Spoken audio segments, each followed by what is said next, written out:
เท่ว่ะแท้นี่วันนี้เขาจะพามาหาเงิน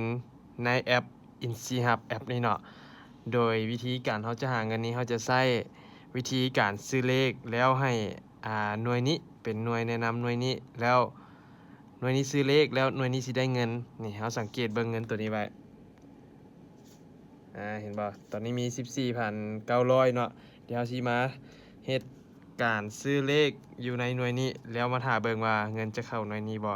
แล้วเขาจะถอนออกมาว่าจะได้แท้บ่เนาะเดี๋ยวเขาไปเริ่มใส่รหัสแนะนำก่อนรหัสแนะนำจะเป็นประมาณนี้เนาะเดี๋ยวสิให้สแกนนี่ก่อนอื่นเราต้องสแกนใส่รหัสแนะนำเขาสิมี2วิธีเนาะก็คือใส่สแกนหรือว่าป้อนรหัสเองเขาสิมาใช้วิธีป้อนรหัสเองเนาะรหัสแนะนำก็คือตัวนี้5665224นี่เนาะโอเคเอากดตกลงไปมันก็ขึ้นสุดแคสโอเคถึงแนะนำละมาเดี๋ยวเขาจะมาเหตุการณ์ซื้อเลขเนาะเขาจะมาซื้อเลขเนาะซื้อเลขเลขไว้ซะตัวอย่างเลขลิงนักน้ำเนาะใครอยากถึกแมลงจัดเลยเด้อโอเคเขาซื้อทั้งหมดอยู่ตอนนี้อยู่ 40,000 เนาะกลับมากดสำระเงินกดเลือกบัญชีเนาะ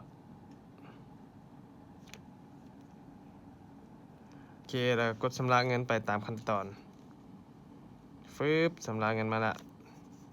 โอเคเขาจะได้บินนี้เนาะเงินที่ตัดไปเดี๋ยวจะมาเบิ่งว่ายอดเงินตัวนี้สิขึ้นบ่เดี๋ยวเราต้องรีเฟรชมันก่อนเนาะออกหรือออกเข้าใหม่โอเคเห็นบ่เนาะเมื่อกี้เราได้อยู่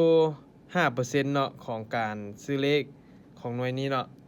โอเคเราจะมาเฮ็ดวิธีการถอนเงินตัวนี้ออกเนาะว่าสิได้แท้บ่